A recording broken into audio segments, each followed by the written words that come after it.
सब लोग ठीक ठाक है सब। अरे भाई साहब आपको क्या हुआ, लग रहा क्यों? अरे भाई साहब लेके ही जाइए इनको, अस्पताल लेकर जाइए, इनकी दवा दारू करा के दवा करा के लाइएगा, दारू मत करा के लाइएगा, दारू से सेहत और खराब होती है। आप यहाँ पे खड़े होके भैया आज की पेमेंट लेनी है तो आप रैली में नारे लगाइए। मीनवाइल मंगल लक्ष्मी में क्या हो रहा है ये भी हमारी पार्टी आपको बताती हुई चलेगी। जी हाँ, आदित्य का भी एक्सीडेंट हो गया, जिस अस्पताल में ये भाई साहब को लेके गए हैं उसी अस्पताल में आदित्य भी एडमिटेड है। अब मंगल बड़ी परेशान है कि इन भाई साहब को देखे या आदित्य को देखे। नहीं देखेंगी वो आदित्य को ही, लेकिन ठीक कैसे करेंगी ये सबसे बड़ा सवाल है।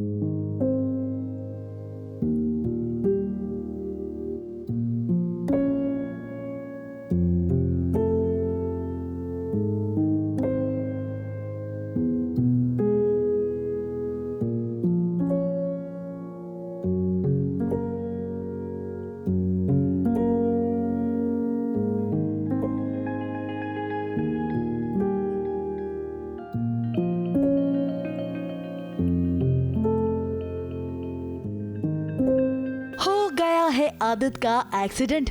अब इस एक्सीडेंट में आदित्य को लग गई है भयंकर चोट, जिसकी वजह से उसे अस्पताल में एडमिट कराना पड़ गया है।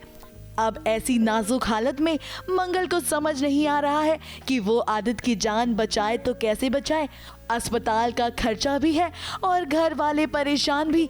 अब मंगल के ऊपर ही सभी का भार आ गया है और मंगल समझ नहीं पा रही है कि वो इस मुसीबत को कैसे संभाले।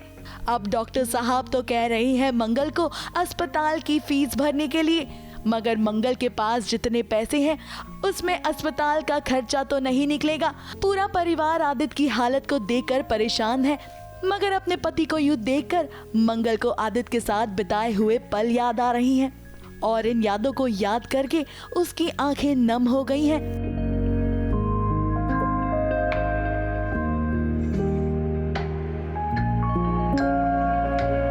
कुसुम भगवान के सामने कामना कर ही रही थी कि लीजिए हो गई है सौम्या की एंट्री, और फिर शुरू किया सौम्या ने मगरमच्छ के आंसू को बहाने का काम।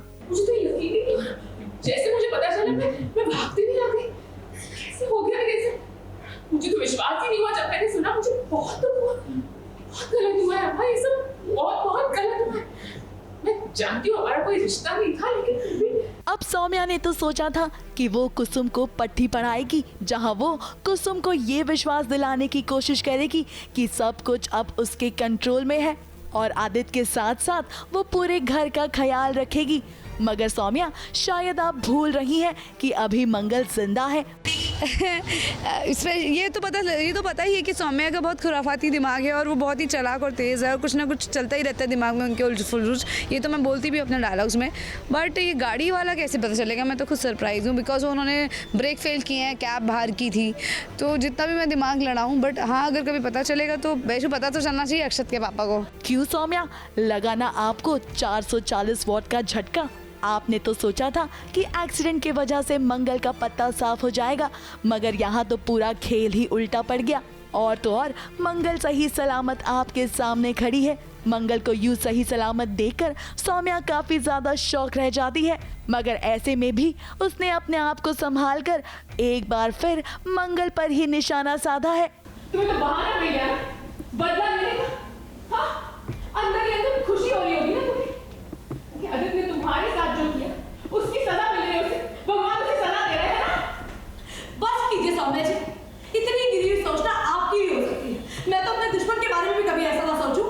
अब सौम्या आप भूल रही हैं कि मंगल टेलीविजन की बहुरानी है और बहुरानी के ऊपर जब कोई संकट आता है तो वो बिल्कुल भी शांत नहीं रहती है, और अगर बात उसके पति की हो तब तो बिल्कुल भी नहीं। ऑब्वियसली उसके अंदर देवी आ गई ये सुन के कि मतलब व्हाट शी इज सेइंग, और इतनी अच्छी सोच तो फिर आपकी हो सकती है, क्योंकि मंगल तो कभी अपने दुश्मन के लिए भी कुछ नहीं, मतलब उसके साथ तो अगर आप बुरा सौम्या जी बुरा करिए फिर भी वो कभी उसको आके पलट के भी नहीं बोलती है। अब सौम्या, हम तो यही कहेंगे कि आप थोड़ा मंगल से बच कर रहिए, क्योंकि आपने जो दाव खेला है वो आप पर ही जल्द भारी पड़ने वाला है। क्योंकि अब बात सिर्फ आदित्य की नहीं है बल्कि उसके बच्चों के पिता की भी है, और ऐसे में अगर उन पर जरा सी भी आंच आई तो मंगल किसी को भी नहीं छोड़ेगी। फिर आप तो जानती ही हैं सौम्या कि आपने क्या किया है। मुंबई से विशाल शर्मा के साथ एबीपी न्यूज़ रिपोर्ट।